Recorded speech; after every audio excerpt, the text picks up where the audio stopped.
Why would a young man in his 20s submit himself to 7 days of brutal torture, including his own crucifixion, in one of Egypt's most notorious prisons? Native Egyptian and former Muslim Majed El Shafie was sentenced to death for his outspoken devotion to Christianity. Today, he's a human rights advocate and founder of One Free World International. Welcome to Maybe God, Reverend El Shafie. Thank you for having me. So glad to be able to talk to you. Where are you in the world right now? I'm in Israel. Just visiting for a short period of time. Got it. Well, thank you for making the time to join us. I'm sure it's you've got a lot going on, and figuring out time zones and all that can be difficult. Why don't we start by going back to where you were born and raised, and just a little bit about your childhood growing up in a majority Muslim country. I was born from a wonderful Muslim family back home in Egypt. The majority of my family worked in the legal career. What I mean by that, my uncle was judge in the Egyptian Supreme Court. My father is a lawyer. My brother is a lawyer. When you're born from family like this, you found a huge big library in your bedroom full of books about freedom, justice, human rights. I believed in every and each one of these principles. So after I was done from my high school, I joined the law school in Alexandria to become a lawyer myself. And in the first year of the law school, that's when the reality of the persecution of the Christians shocked me to the core. Let me just, the people who is listening to us right now, and maybe they don't know much about the history of the Middle East, but Egypt was a Christian country until the 7th century. A Muslim leader by the name of Umar ibn al-As, he entered Egypt by force. He killed many of the Christians. He forced them to convert to Islam. And Egypt became a Muslim country, but Egypt was not a Muslim country. In Egypt right now, as me and you talking, you have between 6,000 to 7,000 Christians, Egyptians in jail just because they are Christian activists, not because any another reason. In Egypt, you have a law, it's called Al-Khatt al-Hamayuni law. You can build bar, discotheque, but you cannot build a church without permission from the president himself. You cannot even fix a church without permission from the president himself. So all of this evidence of persecution make me, as a Muslim young man, ask myself why. Because what I know and what logic tells me, you don't persecute somebody unless you are scared from the truth that they carry. Let me put so early on in life, you were asking that question. Did you have Christian friends? I have one Christian brother and a friend. His name was Tamer. And we both of us born in the same day, in the same hour. That's how our moms met each other in the hospital, giving birth to ourselves. Through my friend, just to follow what I was saying, to give you a permission, to give you an idea, what I mean by that, they don't persecute us unless they're scared from the truth that we carry. I live in downtown Toronto.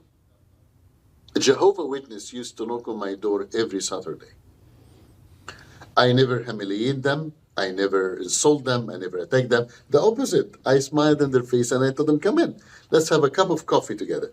Because when you are standing in the rock, when you know the truth, you are not scared of the lies. When you have the light, you are not scared of darkness. So I let them come in, and once they come in, I lock the door. They can't leave, but that's a different story. But anyway, I'm joking, Bess. So they do not persecute us. They persecute Christ in us. And when I discovered that there is persecution, I went to my best friend, Tamer, the one that Christian. And I told him, Tamer, I don't understand why there is persecution happening to your community. He said, Majid, I cannot answer your question because it's forbidden in Egypt to discuss religion or difference of religion. He said, but I will give you a book. Read this book, and if you're really seeking an answer, you will find it. This book was not about rules and regulation. This book was more about love and forgiveness and sacrifice. We call it the Holy Bible. I didn't know anything about the difference between Old and New Testament. First time I opened the Bible was John 8, when they brought a lady commit adultery. throw her in front of the Lord and told him, if you are really Son of God, judge her according to the law of Moses. The Lord started to write down in the sand by his finger. They repeated the question again. And he looked at all of them. He told them, who without sin cast her the first stone? Now, if you think about it for a second, the only one who can really cast the first stone is Christ himself, because he is the only one who have no sin. But he didn't. He looked at this lady and he told her, go sin no more, I forgive you. That was my first time I met your Christ, my Christ, and our Christ.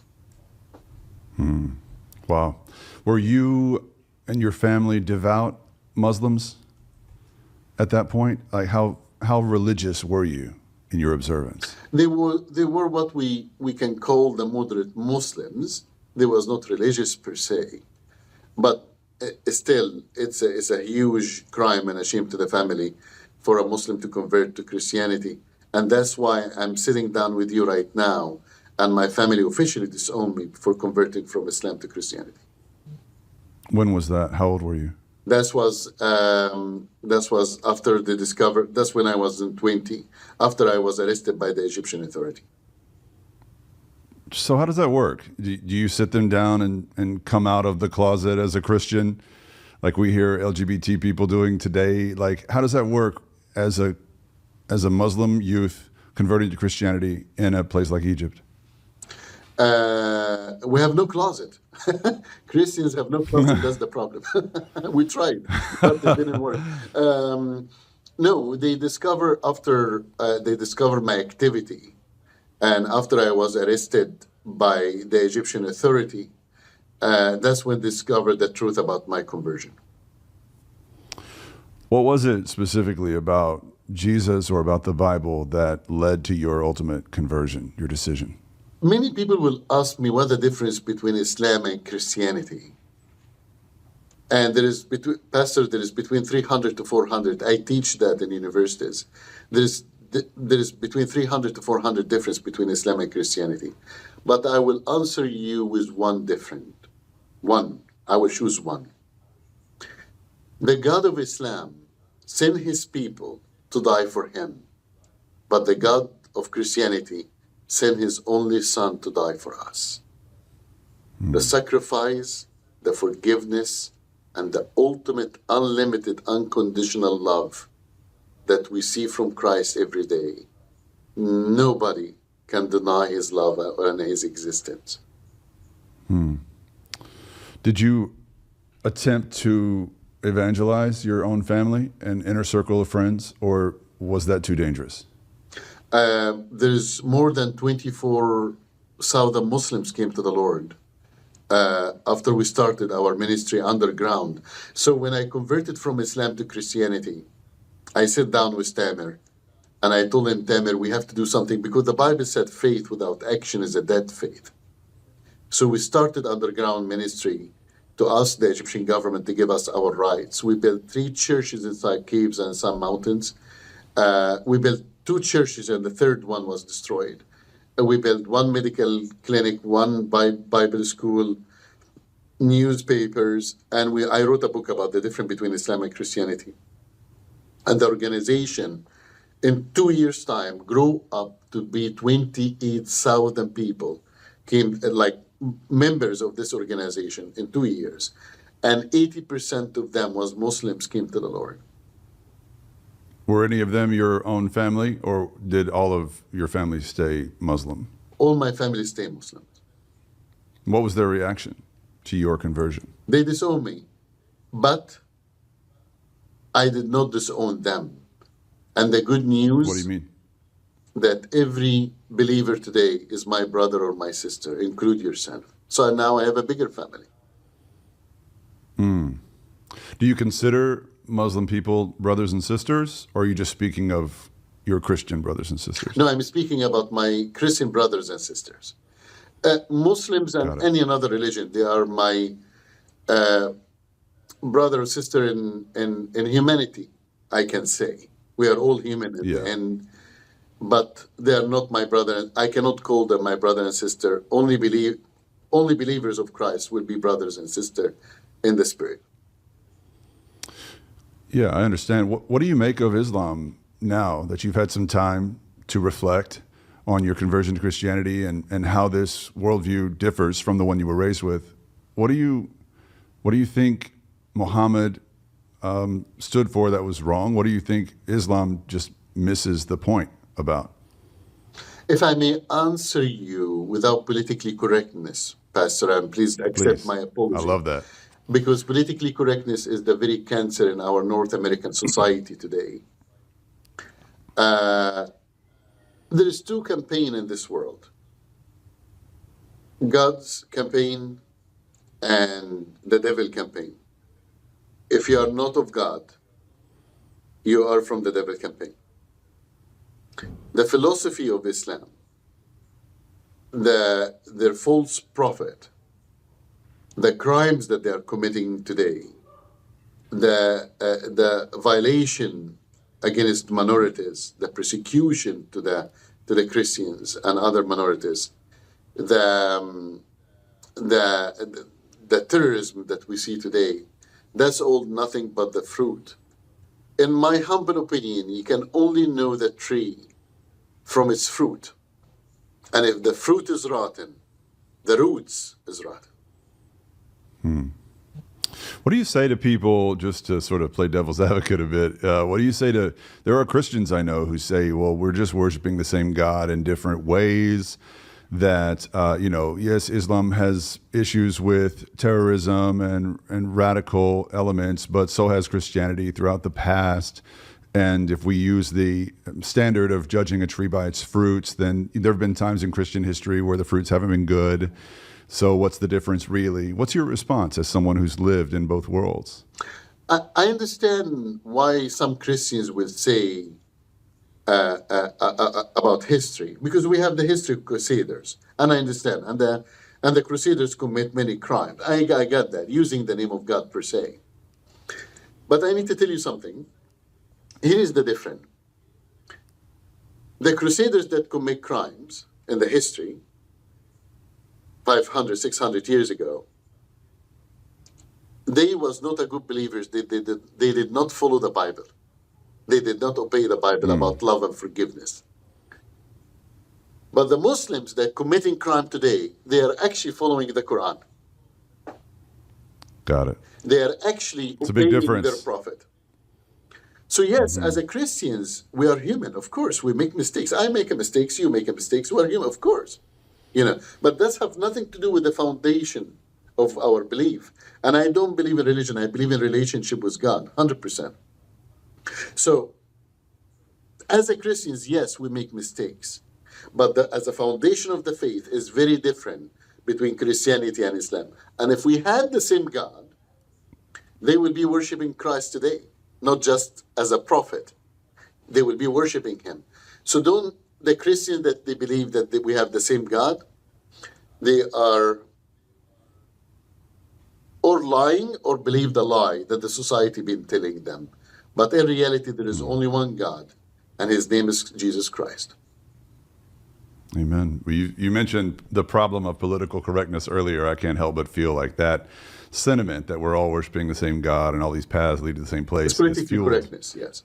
Yes, absolutely. What do Muslims believe about Jesus? I mean, I know this is something a lot of people talk about. Maybe our viewers are familiar with this already, but what do Muslims, because that's another claim, is that, well, Muslims believe in Jesus too. What do they believe about him? Muslims believe that Jesus, the prophet, came to prepare the way for Muhammad.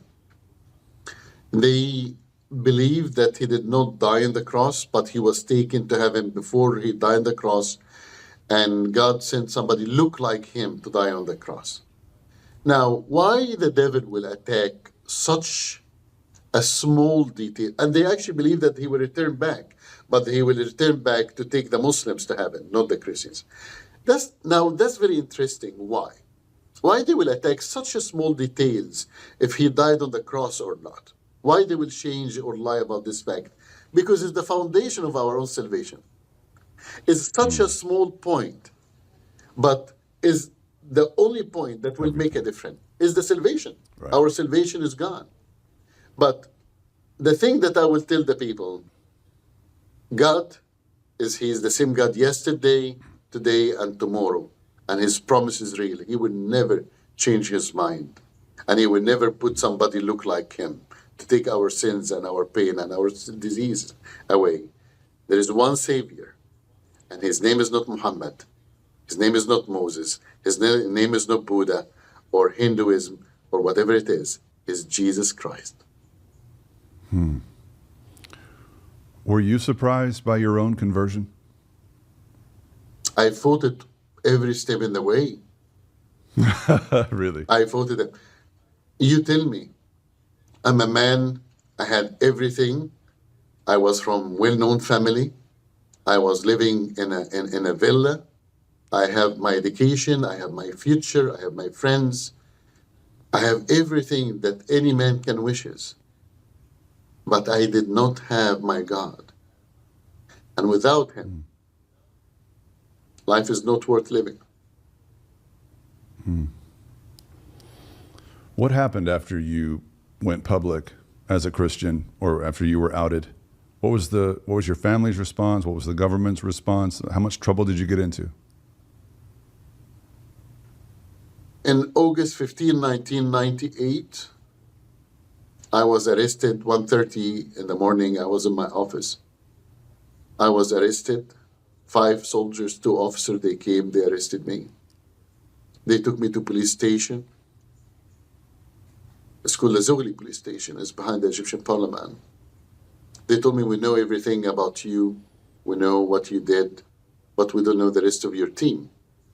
I told them, I don't know what team and what organization, and if you know everything about me, why are you asking me?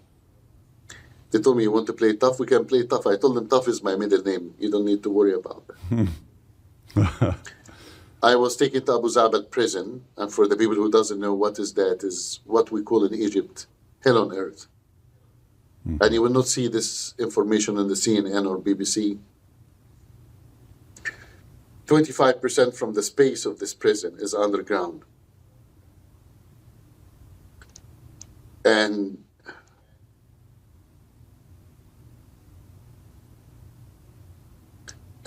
that's where they torture you. And I was there for 7 days. And every day is a higher level of torture if you didn't speak. So day number 1, they shaved the hair of my head. They put my head in cold and hot water. So the system here that they will torture you for 3-4 hours, give you rest between 20 minutes, 3-4 hours, rest 20 minutes, and they carry on the rest of the day. The officers that they are torturing you, they are not, you cannot see their faces. They always wearing a mask. They call each other by numbers, not by names. So you don't know their names, you don't know their face. They put me back again to my cell in day number 1. And they told me, tell us the name of your friends. I told them, quite honestly, I enjoy the cold and hot water. And I'm very handsome without hair. Pastor, I kept the style a little bit, as you can see. It looks good. It looks good. And day number 2, they hang me upside down. They burn me with cigarettes. They beat me with everything in their hands.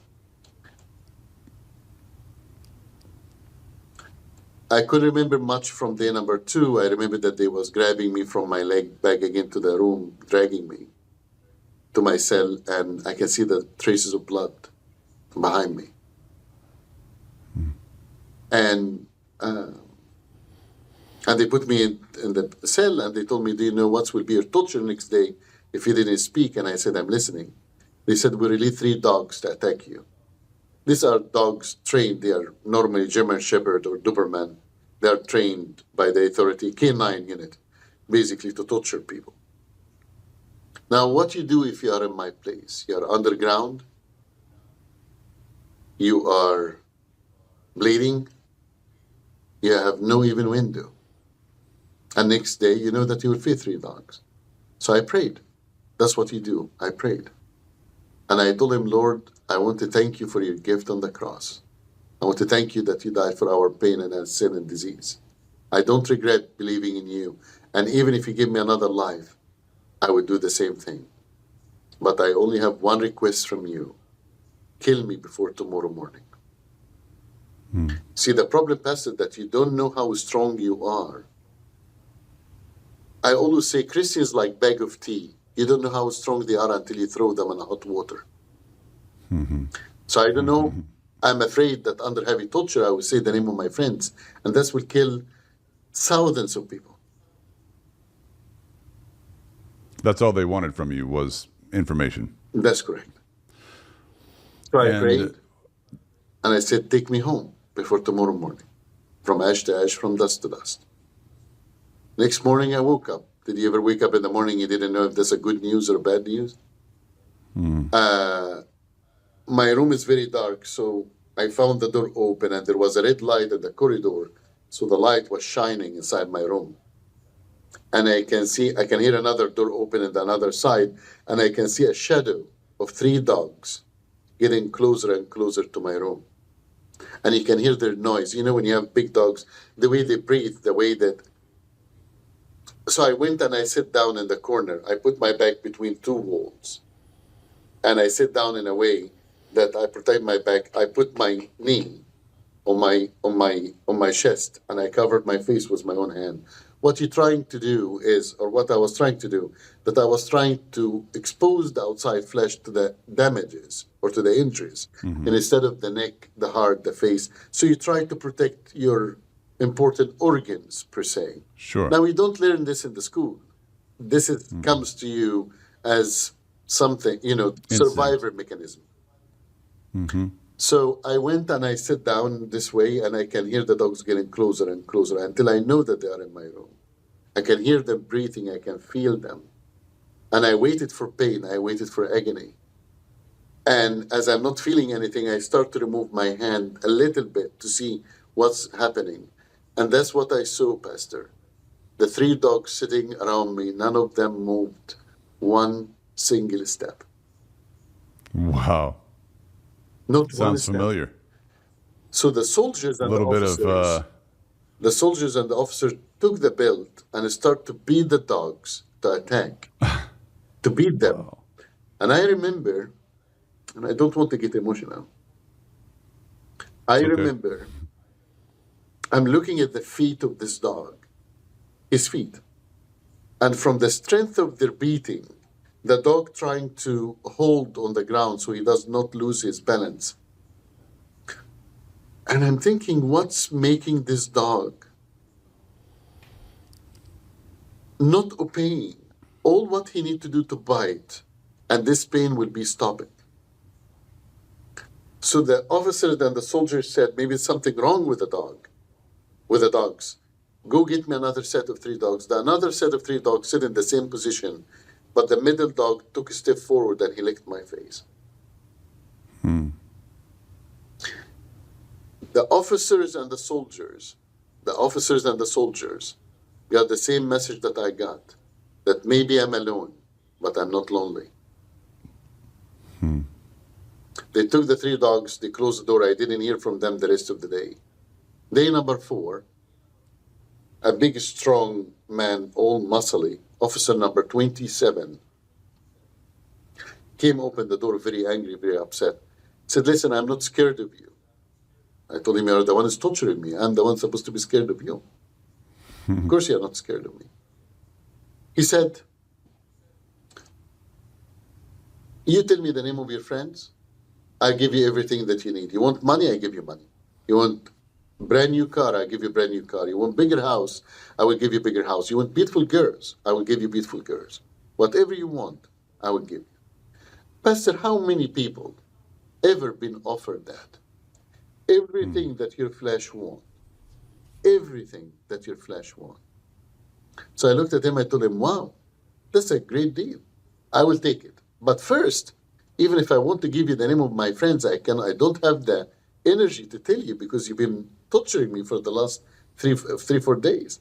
I told him, go get me dinner first, and after that we'll talk together. He said, whatever you like to eat. I told him shish kebab. I don't know, Pastor, if you had an Egyptian kebab before. Sure. But yeah, it's better than McDonald's. Indeed. Anything is better than McDonald's, to be honest. But I went, I sat down, I ate. He told me, now you tell me the name of your friends. I told him, cup of tea first, and after that we'll talk. Come on now, man. He went, he brought the best cup of tea. I sit down, I drink. He told me, now you tell me the name of your friends.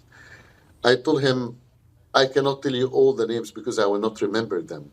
But I will give you the name of our leader. You can catch him, and he will give you all their names. He said, the leader? I thought that you are the leader. I told him, no, sir, I'm just a servant.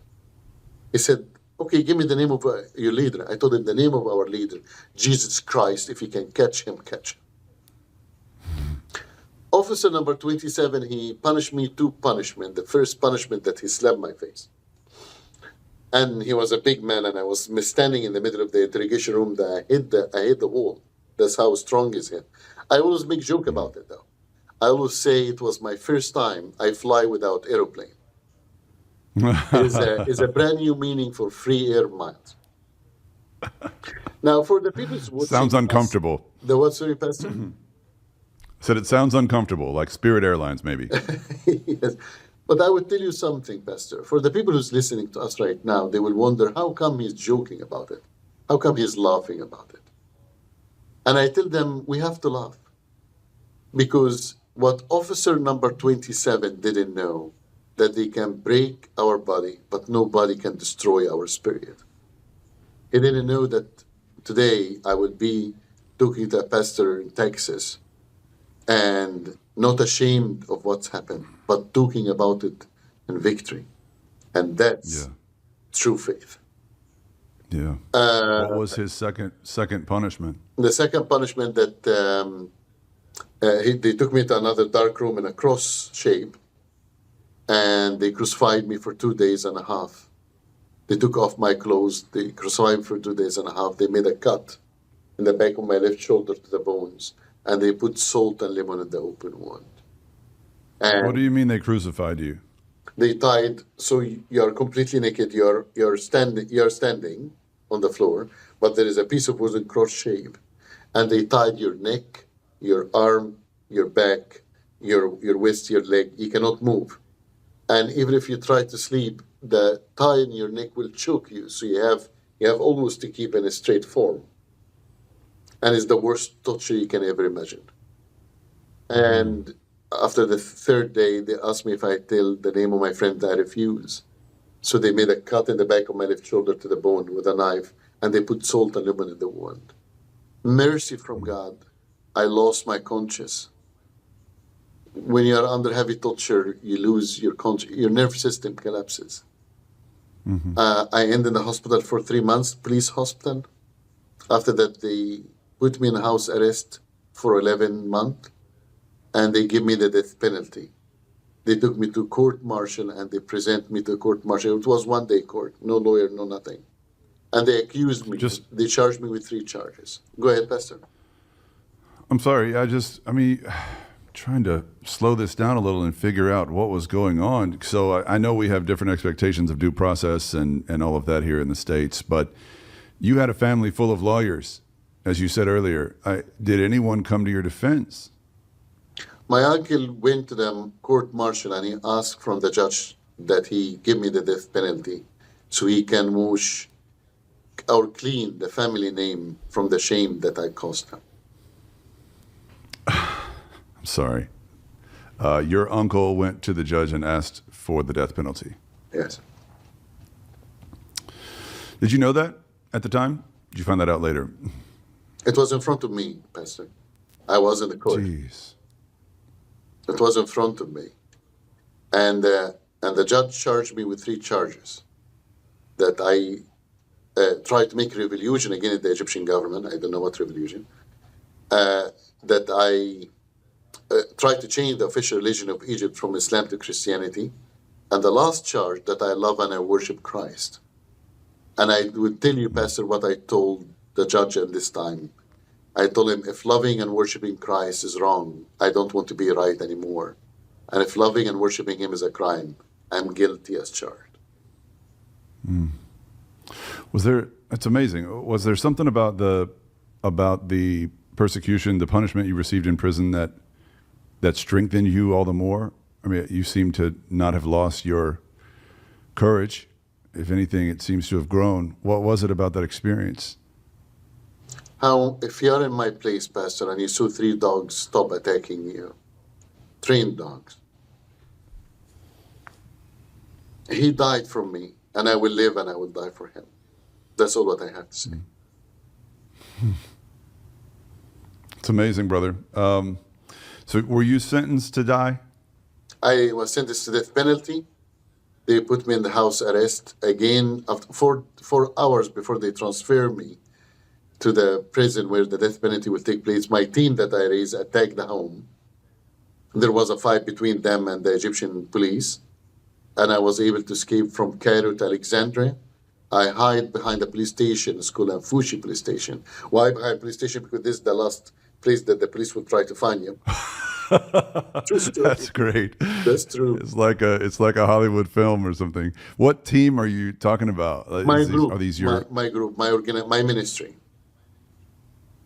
So they and they went to battle the Egyptian authorities so that you could get away. So the house arrest where I was, there was 5 officers or soldiers, 2 inside the house, 2 outside, and 1 on the roof. So they came, and there was a machine gun battle happened between them. Nobody was killed, but I was able to escape during this time, and they was able to help me. I went to Alexandria. I hid behind the police station, and after that I escaped to Sinai. During this time, the Egyptian police put my pictures in every TV and every newspaper, and they had a prize for my life. And I think my first prize was £500,000 Egyptian pound. At the time was like 100,000 American dollar. I don't know how much it is now because it get bigger if they don't arrest you. And I will not say it in the broadcast because I have feeling that the people in financial difficulties, I won't try to hunt me down. I'm joking, but anyway. We are in recession. When the economy turns, yeah, you got to watch out. Yes.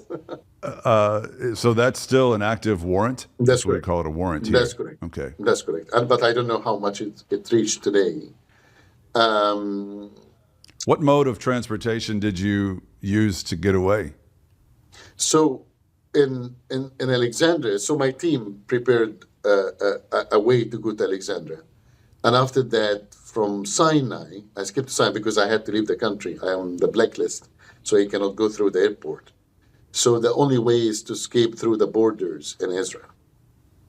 So I monitored the border between Egypt and Israel, and there is 2 military boats always standing against each other. One is Egyptian and one Israeli, and they're protecting the border. So I went and I stole jet ski. I went and I stole jet ski. Now, many of the people that listening to us right now, they will say, but you are a man of God, you are reverend. How could you steal a jet ski? I stole the jet ski and I enjoy it. Let's just be honest. No apologies. Jesus kind of borrowed a donkey once, so it checks out. So let's just get it out of the way. And I waited until 5:30 p.m., which is me and the sun behind me. And between the 2 boats, if you cross like this, we'll shoot you. If you cross from here, they will shoot you. So what I did, I crossed between them. So when the Israelis and the Egyptians aimed at me to shoot me, they discovered that they're actually facing each other. It's called crossfire. So they couldn't. By the time they withdrew, I reached the another side. And today, when you go to Eilat, true story, today when you go to Eilat, you found the 2 boats standing away from each other. It was because my escape, they changed the system of the security. Wow. It's the truth. You made your mark. It's amazing. How long a jet ski ride was that from coast to coast? 3 minutes, exactly. Oh, wow. From Close. Taba, Okay, I'm from trying Hilton to picture it. Taba to Princess Hotel in Eilat, yes. Okay. So you land in, this was Israel territory, I guess, That's right? correct. When you land? That's correct. I surrendered to the Israeli authority during this time because Israel and Egypt have a peace agreement, Camp David. So the Israelis cannot accept refugees coming out of Egypt. So they didn't know what to do, so they put me in prison until Amnesty International and the UN take a decision about my case. The UN and Amnesty investigated the story. Yes, go ahead. I'm sorry. Did you have a different experience in the Israeli jail than you had back in Egypt? I was in the Israeli prison for 1 year, 3 months, 15 days, 12 hours, 23 minutes. Wow. You count the minutes when you are innocent, man. Prison is not fun, but nobody was torturing me, if that's what you mean. But I will tell you, before I leave the prison, 2 officers, 2 guards, and 1 criminal came to the Lord before I leave this prison. And maybe I was in the prison, but I was the one is free, and they was the one prisoner. It's just New Testament stuff, man. I mean, half the stuff written in the New Testament was written from prison cells, and it's just where the gospel does its best. And I mean, you've seen that. I've never seen anything like that firsthand, but it's amazing to hear a modern day testimony like that. People think that the miracles only happen in the Bible. He's the same God yesterday and today and tomorrow. The difference here, Pastor, persecuted Christians, let's talk about persecuted. You have one persecuted Christian every 3 minutes worldwide. Between 200 to 300 million persecuted Christians worldwide. And our church doesn't even remember them. But the problem here is there is miracles happening all around us, but we're living in a comfort zone. There is the world divided to two zones, conflict zone and a comfort zone. And the more that you're in a conflict zone, you see God's miracle.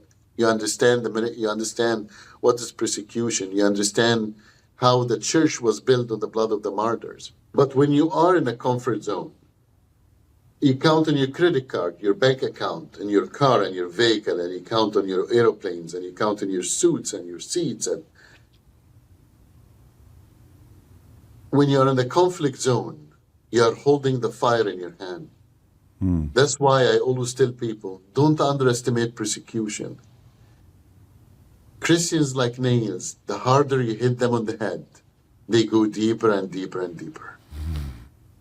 So never underestimate the gift of persecution. Yeah. Yeah, I've always thought about it like wealth and poverty. I think the richer people get, the less likely they are to believe in miracles, generally, and vice versa. But I like the way you put it. It's comfort in conflict, really. What about a skeptic who says, well, you know, a comfortable skeptic might say, well, they just think those miracles are happening when they're in conflict because they need them to happen. It's sort of a wish fulfillment philosophy. What would you say to that, having seen these miracles for yourself? Can I share with you a story? Please. I was testifying one time in the Congress in Washington, D.C. about freedom of religion and the persecution of the minorities. And I testified many times. Without mentioning a name, there was a congressman, without even mentioning the name of his party, so, you know, Sure. it was Democrats. But anyway, that's different. I love Sorry, after I finished my testimony, he stepped out and he came to me and he said, Pastor, I just want to tell you I don't believe in God. I told him, that's your problem, not my problem. He said, and I don't believe in miracles. I told him, once again, it's not my problem, it's your problem. How I can help you, sir? He said, I just want to tell you that, you know, how these dogs happen. I'm looking for a logic. How these dogs did not attack you. He was really very keen and obviously spent time studying me. I told him, sir, these dogs, you want a logical answer, I'll give you a logical answer. These dogs been trained to listen to their master. And there is no higher master than Jesus Christ. If you believe in miracle or not, or if you believe in God or not, you need to ask yourself one question. Sir, if I'm wrong that the God exists, and after I die, I have nothing to lose, because there is nothing. But if you are wrong and God exists, you are screwed. And I left. I didn't say screwed. I said something more bad, but we're in Christian podcast, so I'm not saying. I appreciate that. Yeah, you're keeping us safe. Yeah, we're a Christian podcast here, buddy. After the year plus you spent in the Israeli prison, what happened? After that, there's Amnesty International and the UN, UNHCR confirmed my story. The Israeli Supreme Court released me. I lived another year and a half in Israel. And after that, 3 countries immediately accepted me as an ended political refugee because my story was very big at the time in Israel. It was Australia, Canada, and Denmark. I prayed to the Lord, and the Lord said, Canada. The Lord forget to tell me it's 20 below zero in the winter. I was going to say, how'd that feel? So I don't think the Lord like Egyptians very much. But anyway, away from jokes, Canada been an amazing country, freedom, beautiful people, warm hearts. And I remember a funny story when the Canadian judge looked at me and said, when I took my Canadian citizenship, he said, son, what the first thing you want to do as a Canadian? I told him, Your Honor, I want to drink beer, watch hockey, and complain about the weather. I didn't know what else Canadians do. But That's what you do. A little maple syrup, maybe, and then you got the full package. Maple syrup and get rid of our Prime Minister Trudeau. That was a priority. Yeah, it seems to be. So, That's funny. And after that, I started One Free World International. Okay. Human rights organization. Now it's the lead human rights organization in Canada, in 28 different countries. Every front line, from Afghanistan, Pakistan, Syria, Iraq, Ukraine, Israel, Armenia, and Azerbaijan, Sudan, wherever there is a war, we are always the front line. Why did you start this organization? What's the mission of One Free World? Rescuing people that used to be in the same place like me. You have two options once you get from this experience. Mm-hmm. You become part of the problem by your silence, or you become the heart of the solution. The enemy will not remember the words of our enemy, Pastor, but will remember the silence of our friends. And faith without action is a dead faith. Mm. So I choose to fight back in love. Yeah. What challenges did you face early on in starting up this organization? I know you were passionate about it, but did you face any hurdles, roadblocks? Our churches didn't even know about it, Pastor. Our churches in Canada or United States or Europe, they have one day, in November, I think, they call it the Day of Persecuted Christians, something like that. Yeah. One day, Pastor, one day in the year, there is persecution, one persecuted Christian every 3 minutes. And they are celebrating, I don't want to call it celebrating, remembering. One day of the year. Our churches today is more preaching about prosperity and healing, which is all promises that I'm not saying, but the Bible also promised persecution. The Bible said, if you will follow me, you will carry a cross on your shoulder. They will persecute you because you are following me. And today, the lesson that North America need to know, persecution will come. Persecution is already in North America. And persecution will use politically correctness to destroy or try to destroy our nation. This basically what's happened, and we see this every day. Yeah. What sorts of things are happening around the world that constitute persecution? Give me sort of a spectrum of what constitutes persecution throughout the world and what you're seeing. Sorry, in like in North America or outside North America? No, I mean throughout where the hot spots. The hot spots will be Middle East. I will say the majority of Middle East, Nigeria and Africa, Ethiopia. I would say China. So 80% of the persecution will happen in the Muslim countries. This will be Pakistan, Iran, almost most of the Muslim countries in the Middle East. But after that, you have the 20%, which is in the communist regimes, which is like China, Cuba, North Korea. But what's happening? Like what are our brothers and sisters in Christ enduring in places like these? They are, as I said, there is one persecuted Christian every 3 minutes worldwide. They, from arrest to torture to death, sentenced to death, to be killed immediately, rape,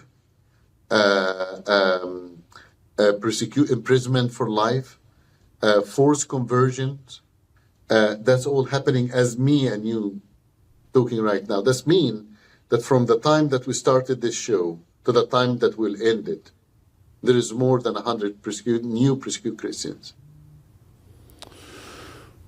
What's your theory about why nobody hears these stories in the media or online if it's so prolific?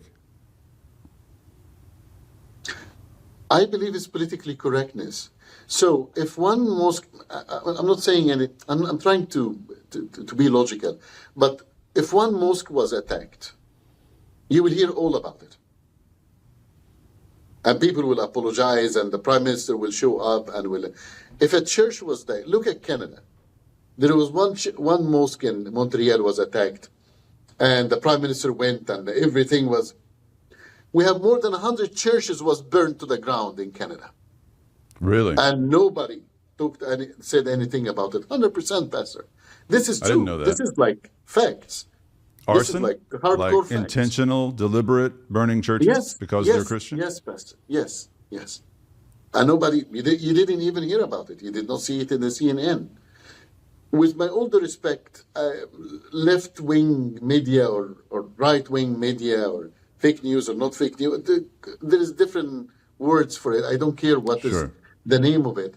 But the truth here is that it seems to me, number one, in North America, we have something that's called white guilt, per se, that, we politically correctness. And because I'm brown, I can say whatever I want to say. Yeah, you can. You have a license. I'm sorry. As I said at the beginning of the show, there will not be politically correctness. We'll say it the way it is. And the truth here is, I can say whatever I want to say because I have a brown skin. If you said anything, they would tell you, oh, white supremacy. What white supremacists? If I came and I said, today, the biggest debate in the United States is we build 2 washrooms or 3 washrooms. What's the definition between man and woman? Are you kidding me right now? The world is on fire. And the biggest debate that we want to define what is man and what is woman, that's the biggest debate. Look between, if you are confused, look between your legs and you will know if you are a man or a woman. You're saying basically it's a distraction from what's really going on. Absolutely. It's the beginning of the collapse of the moral of the society. Faith and family is the foundation of our nation. Faith and family. You destroy our faith and you can make our family collapse. You have no society. It's the most dangerous thing to our nations. What do you wish that comfortable churches, Christians in the comfort zones, would see or learn from Christians living in conflict zones? Never give up and never compromise. I saw compromising every single day. I saw that the churches, because they are worried about their status or charitable status, or they are worried about if they will lose members or not lose members, they will compromise. And I would like to see them more active. I remember my pastor used to go outside in the street, swiping the street and cleaning the streets.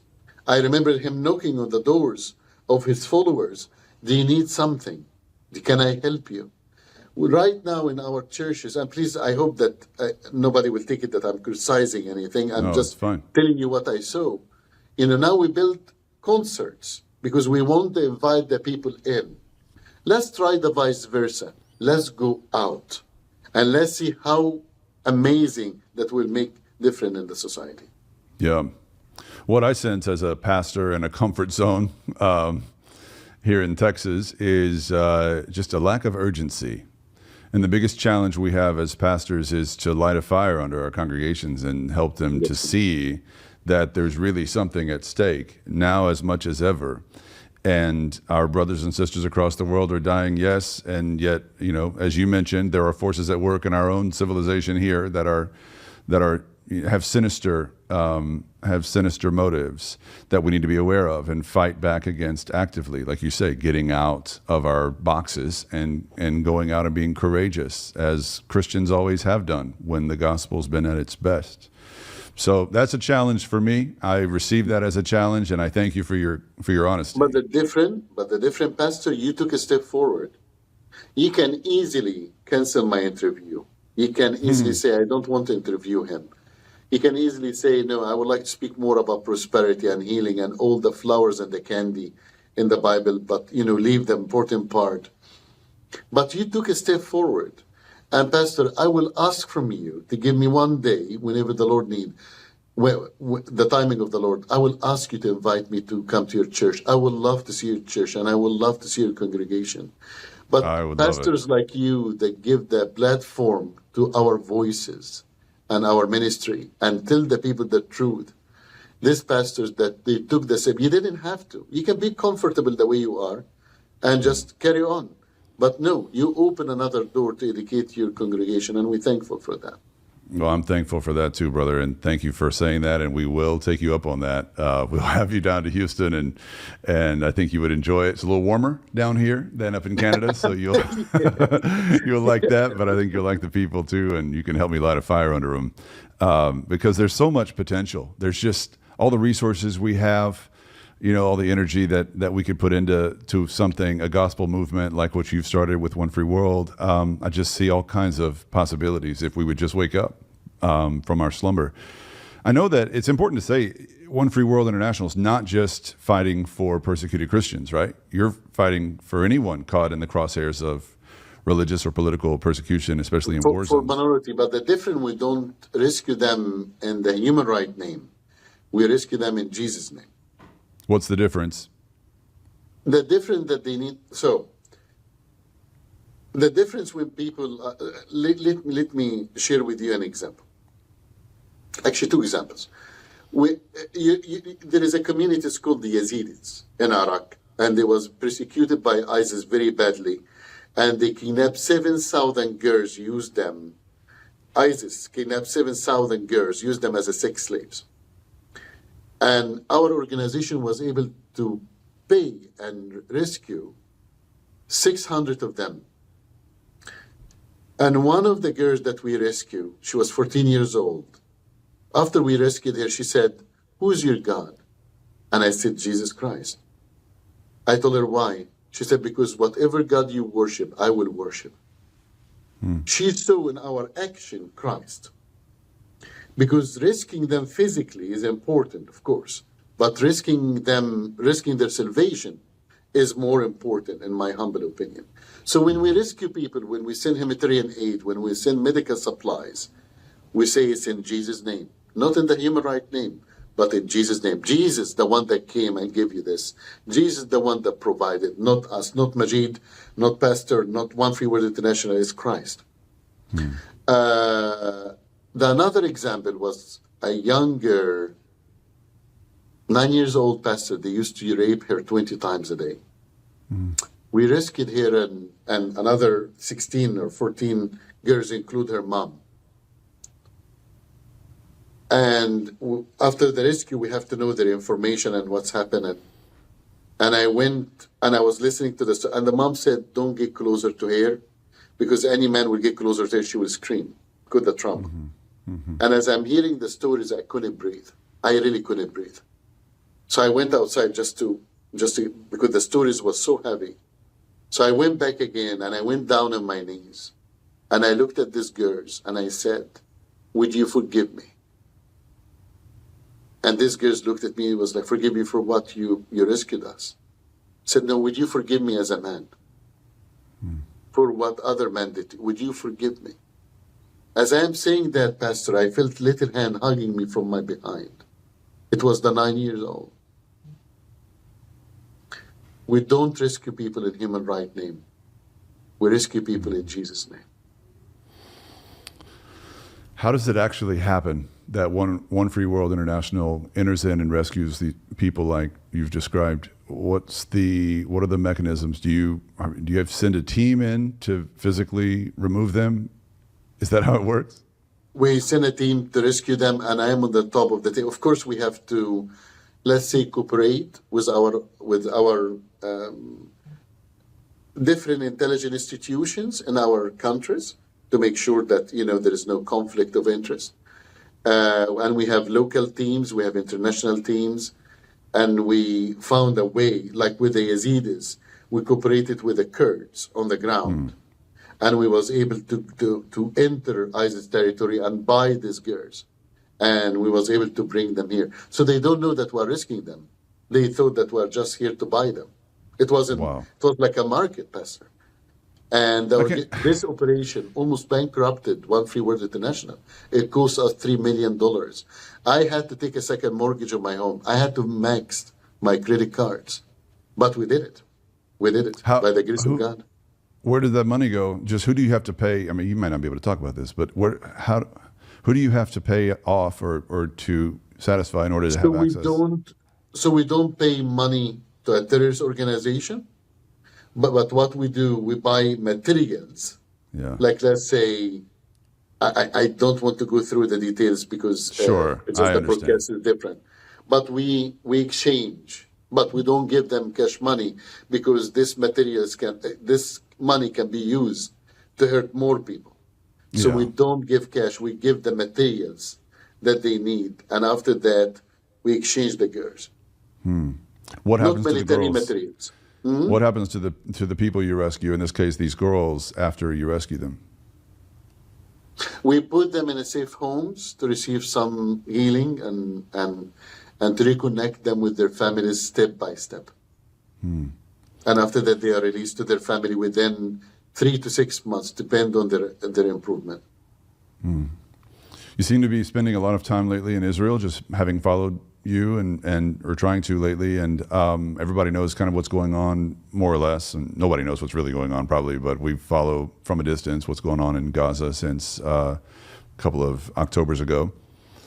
Can you talk about your focus there? What you're doing there? Why you are Israel so much time? Was attacked on October 7, and it was a massacre. Was made by a terrorist organization, Hamas. And we couldn't wait, we couldn't stop and just not interfere to help Israel. And we are here to help Israel, and we did a documentary. It's called Dying to Live, about the fact-finding mission, our fact-finding mission about October 7. But in the same time, there is many Christians in Gaza. There is around 1,000 Christians in Gaza. And we worked with different American ministries in order to get the aid to the people in Gaza. Did you say there's about 1,000 Christians? I'm sorry? Around 1,000 Christians in Gaza. And we send aid to all Palestinians, as long as you are not terrorists per se. But I would tell you, Pastor, we love both. We are helping both. But of course, Israel is the apple of the eye of the Lord, according to our Bible, and we'll stand by Israel. But I can tell you that both Jews and Muslims will never know the meaning of peace until both of them get introduced to the true Prince of Peace.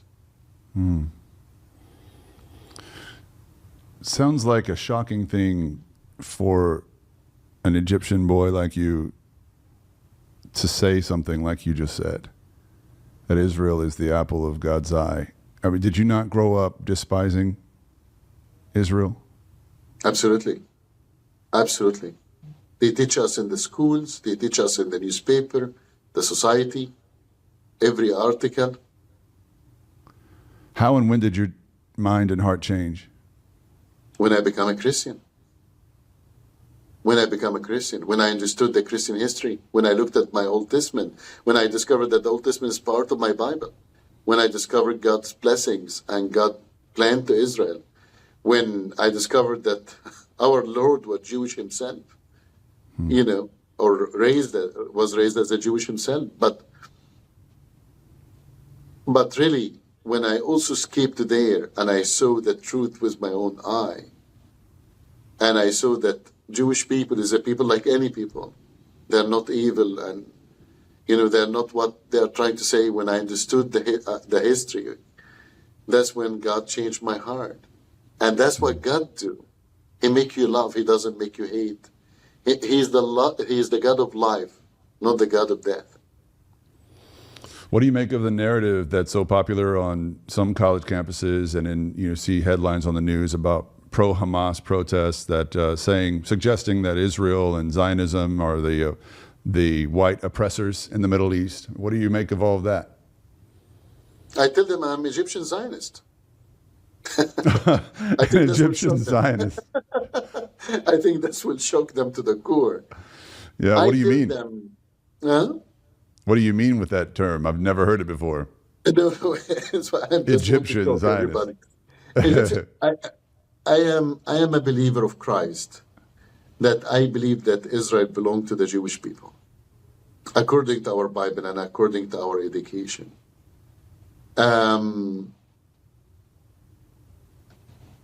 I tell them, for all the people that making demonstrations, and they went out in demonstrations, I would like to ask them, where have you been when Bashar al-Assad of Syria was killing his own people? Where have you been when Saudi Arabia was killing the people of Yemen and Bahrain?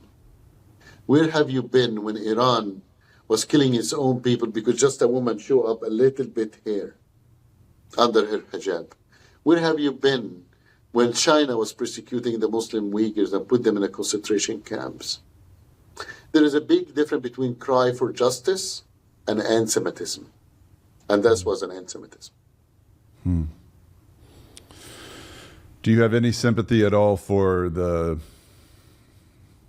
cause for which they're marching? I mean, what do you make of Hamas and their efforts in the region? What's your interpretation or feelings about that particular group?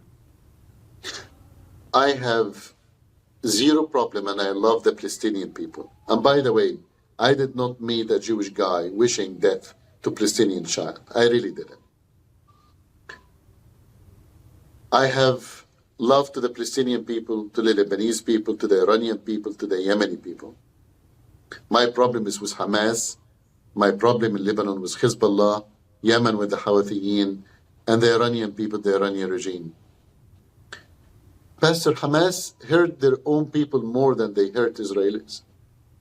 Hamas used their own people as a human shield, hiding weapons under their hospitals and schools. They didn't build one shelter to the civilians. They built tunnels only for their soldiers. They stole all resources. They abused their own people, including the minority and women's rights. They did all of that, Pastor, while their leadership in a 7-star hotel in Qatar. I agree that we have to free Gaza, 100%. But let's free Gaza from Hamas. Let's free Lebanon from Hezbollah. Let's free Iran from its own regime. That would be the main goal, and that's how you make the world a better place. You mentioned a documentary that your group made about October 7th and the aftermath. What's that called again, and how do we find it? Dying to Live. You can go to my website. It still is not streamed yet. We just done it, but we can do it by request for now. We are signing very soon with a very well-known platform in the United States. But for now, will be on our website. It's called Dying to Live. Dying to Live, and we'll link to your website in the show notes here, so everybody can find it. Okay, I know we're out of time, and I'm so grateful for your time. I just got 1.5 more questions. Okay, so then I'll let you go. There's a quote from I believe it's your pastor. Is your pastor's name Long? Yes. Yeah. He calls you a rare person who lives for other people. And he says, other than having some nice suits and a dog, I think it's funny you have a dog, given the stories we've told and heard today. I used to have a dog. He died 4 years ago. Oh, I'm sorry. This must be an old quote. Other than some nice... He broke my heart when he died. But yeah, yes. Man's best friend. Other than some nice suits and a dog, he doesn't have much. He goes through life with great heaviness, great responsibilities. What do you make of that quote? I tell him thank you for always being there when I need him.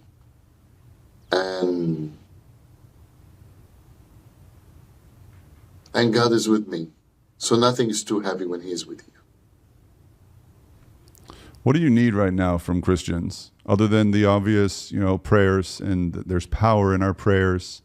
We've talked about waking up and being aware. What do you and your organization and others like you need Christians to know and to do to support you in your work? Give us a platform. Give us a voice. Be a voice for the voiceless. Your prayers, your financial support is important, and it's the only way that we can continue doing what we're doing. But our voice, give us a voice. You mentioned before we started that there's something urgent that you'd like to share with everyone listening, and Not a urgent. final, I final word urgent. or a I just want message. to end. Yeah, final message. I want to tell everybody that's listening to us. You heard the story, and you saw all the above. Maybe we will meet, maybe we will not. But if you don't remember anything of me and the pastor spoke about today, I would really love to encourage you to remember this one last message, as long as you live.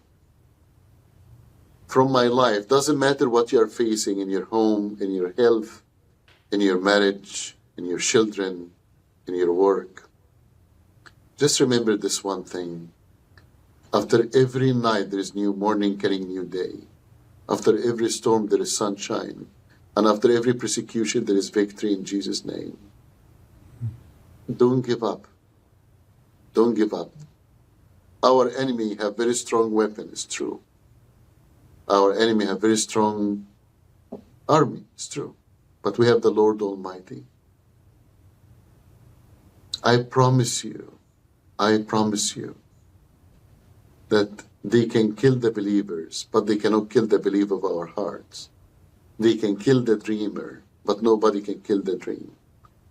The best is yet to come. Never give up. Thank you. Thank you for having me, Pastor. Amen. Reverend Majed El Shafie, thank you for spending time with us today. You're an inspiration, and I hope that many of our listeners and viewers will find you online and find ways to support you in your important work. So thank you so much. Thank you, Pastor. God bless.